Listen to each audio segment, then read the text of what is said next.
ما کان محمد ابا احد من رجالکم، ما کان محمد نہیں ہے محمد صلی اللہ علیہ وسلم. اور یہاں رسول نہیں کہا، نبی نہیں کہا، کچھ اور نہیں، شخصی نام لیا آپ کا، ذاتی نام. ابا احد باپ کسی ایک کے، یعنی یہ جو تم کہتے ہو کہ وہ زید کے منہ بولے باپ ہیں، وہ باپ نہیں ہیں، کسی ایک کے بھی باپ نہیں ہیں. من رجالکم تمہارے مردوں میں سے، یعنی تبنی کے اعتبار سے. نسب میں تو آپ کے بیٹے تھے نا، ٹھیک ہے نا، طاہر، طیب، قاسم، ابراہیم. اگرچہ وہ مرد یعنی بالغ ہونے سے پہلے ہی فوت ہو گئے تھے، لیکن آپ کے بیٹے تو تھے. تو اس آیت کا یہ مطلب نہیں کہ آپ کا کوئی بیٹا پیدا ہی نہیں ہوا تھا، پیدا ہوئے تھے لیکن وہ بچپن میں ہی فوت ہو گئے. ہاں، بیٹی کا بیٹا بھی بیٹے کی طرح ہی ہوتا ہے. حضرت حسن تھے، حسین تھے رضی اللہ عنہما، تو وہ بھی بیٹے تھے. تو یہاں مراد کیا ہے بیٹے سے؟ منہ بولے بیٹے، یعنی کوئی بھی تم میں سے محمد صلی اللہ علیہ وسلم کا جس کی طرف تم اشارہ کر رہے ہو حضرت زید، وہ حقیقی بیٹے نہیں ہیں.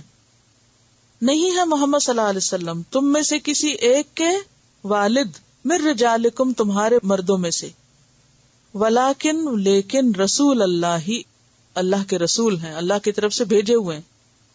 آپ ساری امت کے لیے بے منزلہ باپ کے ہیں، صرف حضرت زید کے نہیں. ایک نبی ہونے کی حیثیت سے، ایک معلم ہونے کی حیثیت سے آپ سب کے باپ ہیں، لیکن اس معنی میں نہیں، یعنی تبنیت کے اعتبار سے نہیں. وخاتم النبیین، اور خاتم النبیین ہیں. نبیین جمع ہے نبی کی، اور خاتم کا لفظ جو ہے یہ ختم سے نکلا ہے. ختمہ کا معنی ہوتا ہے مہر لگانا. قرآن سے دلیل لائیے کہ ختمہ کا یہ معنی ہے ختم اللہ علی قلوبہم، اللہ نے ان کے دلوں پہ مہر لگا دی. اور مہر بمانا سٹیمپ کے نہیں ہے، سیل کے ہے، کیونکہ مہر کے دو معنی ہوتے ہیں. ایک مہر ہوتی ہے سٹیمپ اور ایک ہوتی ہے سیل. سیل کس لیے ہوتی ہے کہ نہ کوئی اندر چیز جا سکتی اور نہ ہی باہر نکل سکتی. تو جب یہ کہا گیا ختم اللہ علی قلوبہم، تو یہاں سٹیمپ ہے یا سیل ہے؟ سیل ہے. خاتم النبیین نبیوں کی سیل ہے، یعنی نبیوں کی اب آمد کا سلسلہ ختم ہے، بند ہے. وکان اللہ، اور ہے اللہ، بکل شیء ہر چیز کو، علیمن خوب جاننے والا. اللہ کو ہر چیز کا پتہ ہے، اسے یہ معلوم ہے کہ اب اس کے بعد کسی اور نبی کی ضرورت باقی نہیں رہی، نہ کسی نبی کی اور نہ کسی رسول کی. ایک اشکال جس کا پیچھے میں جواب دے چکی ہوں، دوبارہ دہرا دیتی ہوں اور آئندہ پوچھوں گی آپ سے کہ رسول اور نبی میں کیا فرق ہے. اور یہاں نبیین کہا گیا تو کیا آپ نبی تھے یا رسول تھے؟ دونوں تھے. رسول صاحب شریعت ہوتا ہے اور نبی پچھلے رسول کی شریعت کو آگے بڑھاتا ہے. ہر رسول نبی ہوتا ہے اور ہر نبی رسول نہیں ہوتا. ایک بات یہ بھی یاد رکھیے کہ اگر رسول کا لفظ الگ سے آئے اور نبی کا لفظ الگ سے آئے تو پھر کیا ہوگا کہ رسول نبی بھی ہوگا، ٹھیک ہے. اور اسی طرح نبی کا لفظ اگر الگ آئے تو اس میں رسول بھی شامل ہو سکتا ہے، ٹھیک ہے. لیکن جب دونوں ساتھ آئیں گے تو پھر فرق ہوگا. جیسے ایمان اور اسلام کا لفظ اگر الگ الگ آتے ہیں تو معنی اور بنتا ہے، لیکن اگر دونوں ساتھ آتے ہیں تو معنی اور بنتا ہے، ٹھیک ہے نا. یعنی اگر فقیر کا لفظ اور مسکین کا لفظ الگ الگ آئے تو معنی اور ہوتا ہے، اور اگر کٹھے آئے، فقیر اگر الگ سے آئے تو اس میں مسکین شامل ہوتا ہے، لیکن اگر فقیر اور مسکین آمنے سامنے آئے تو فرق ہوتا ہے.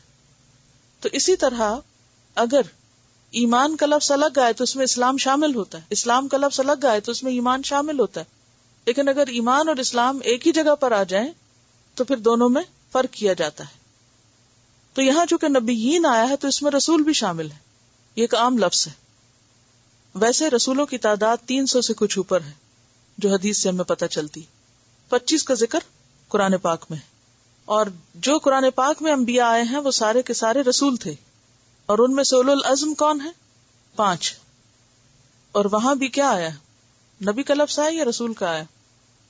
وَإِذْ أَخَذْنَا، پیچھے پڑھے نا آیت، مِنَ النَّبِيِّينَ آیا نا. تو پھر آپ دیکھیں پھر وہاں کیا مراد ہوگا نبیین سے؟ رسول بھی شامل ہے اس میں، ٹھیک ہے. وَخَاتَمَ النَّبِيِّينَ، آپ خاتم النبیین ہیں، یعنی تمام انبیاء اور رسل کی سیل ہیں، نہ کوئی اور نبی اور رسول آئے گا. اب یہ جو ہم کہتے ہیں کہ عیسیٰ علیہ السلام آئیں گے، تو کیا اس سے وہ سیل ٹوٹ نہیں جاتی؟ کیوں؟ نئی نبوت نہیں ہوگی. وہ یاد رکھیے کہ وہ کوئی نئی نبوت لے کر نہیں آئیں گے اور نہ ہی کوئی نبوت کی تجدید کریں گے، بلکہ نبی صلی اللہ علیہ وسلم کی شریعت ہی کو فالو کریں گے. ٹھیک ہے؟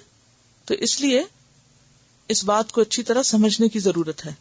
حضرت عیسیٰ علیہ السلام جو کام بھی کریں گے وہ آپ صلی اللہ علیہ وسلم کی سنت کے مطابق ہوں گے یا اس کے تابع ہوں گے، اور اس پر قرآن کی گواہی بھی موجود ہے، براہ راست بھی اور بالواسطہ بھی. براہ راست گواہی یا دلیل کیا ہے کہ نبی صلی اللہ علیہ وسلم آخری رسول ہے؟ یہ آیت وَلَٰكِن رسول اللہ وخاتم النبیین. ٹھیک ہے؟ اچھا، اب آپ دیکھیں انڈائریکٹ دلیل کیا ہے، بالواسطہ دلیل کیا ہے کہ آپ صلی اللہ علیہ وسلم آخری رسول ہے یا آخری نبی. یہ دلائل آپ کو پتہ ہونے چاہیے. میں بہت لمبی تفسیر نہیں کروں گی آج، اس کی بہت مختصر کروں گی، لیکن جو دلائل دوں گی وہ چاہوں گی کہ آپ کو یاد رہیں. نبی صلی اللہ علیہ وسلم آخری نبی ہیں، اس کی دلیل قرآن مجید سے لائیے، یہ آیت بولیں گے. ٹھیک ہے؟ اور خاتم لفظ کا معنی آپ کو پتا ہونا چاہیے، اور اس لفظ کی وضاحت کے لیے آیت یاد ہونی چاہیے، ختم اللہ علی قلوبہم. کیونکہ بہت سے لوگ کیا کہتے ہیں کہ وہ سٹیمپ ہیں جن کی سٹیمپ سے اور نبی آئیں گے، یعنی آپ خاتم النبیین ہیں اور آپ نبیوں کی سٹیمپ ہے اور آپ کی سٹیمپ سے اور نبی آ جائیں گے. تو یہ معنی کیسے بنے گا؟ قرآن میں تو ختم اللہ علی قلوبہم کا معنی کیا بنتا ہے کہ ان کے دلوں پر مہر ہے یا سٹیمپ ہے اور اس سے اور بہت کچھ نکلے گا، یہ تھوڑی معنی ہے اس کا. ٹھیک ہے نا؟ تو ختمہ کا معنی کیا ہے؟ سیل. ٹھیک ہے، کچھ بھی نہیں اور نکلے گا. اچھا، یہ تو ہے ڈائریکٹ دلیل. انڈائریکٹ دلیل کیا ہے؟ قرآن ہی کے اندر موجود ہے. دین مکمل ہے یا نہیں؟ انا نحن نزلنا الذکر وانا لہ لحافظون. کتاب محفوظ ہے نا، شریعت محفوظ ہے، کسی اور نبی کی ضرورت ہے؟ بات ختم. زیادہ بحثوں کی ضرورت ہی نہیں، نہ ادھر ادھر کے دور پار کے معنی لانے. کسی نئے نبی کی تو ضرورت تب ہوتی ہے کہ جب پچھلی تعلیمات بھلا دی گئی ہوں. رسول تب آتا ہے کہ کوئی نئی کتاب اس کو لانی ہے.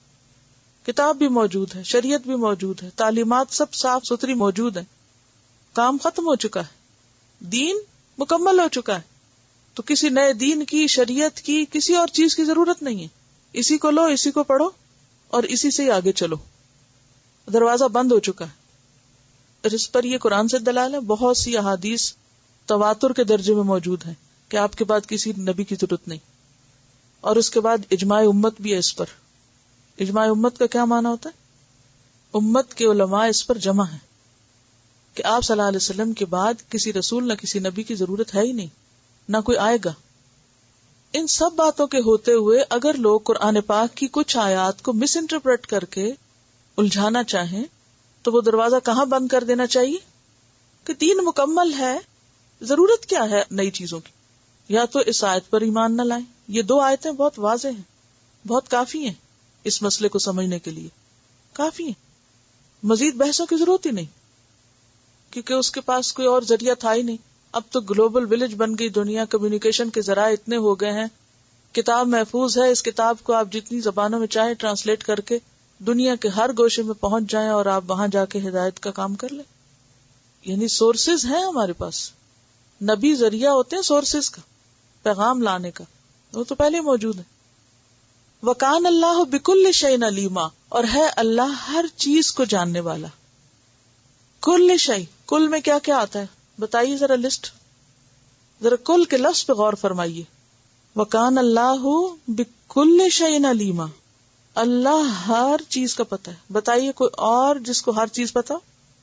کوئی انسان، کوئی پارلیمنٹ، کوئی قانون، کوئی دنیا کا نظام، کوئی کمپیوٹر، کوئی سورس آف نالج، کوئی انسائکلوپیڈیا جس میں ہر چیز ہو ہے کہیں؟ تو پھر اللہ کو چھوڑ کر اوروں پہ اعتماد کس لیے؟ وَكَانَ اللَّهُ بِكُلِّ شَيْءٍ عَلِيمًا، ہر چیز کو جاننے والا ہے. لہذا اس نے جو ہدایت دے دی ہم کو اور جو کچھ ہمیں پہنچا دیا، اس کے بعد اب کسی اور کی ضرورت نہیں. بیسیکلی تو یہ آیت بھی بنیادی طور پر نکاح زینب رضی اللہ تعالی عنہا کے ہی سلسلے میں نازل ہوئی کہ حضرت زید کی متعلقہ سے نکاح جائز ہے کیونکہ وہ محمد صلی اللہ علیہ وسلم کے حقیقی بیٹے نہیں ہیں، وہ تو اللہ کے رسول ہیں. اور کس لیے ان سے نکاح کروایا جا رہا ہے؟ کیونکہ خاتم النبیین، آگے کسی اور نے آنا نہیں، اس رسم کو یہی توڑنا ہے، اس کی اصلاح یہی کرنی ہے. لہذا اللہ کو سب کچھ پتا تھا تو اس نے آپ کے ذریعے یہ حکم اسٹیبلش کر دیا ہے.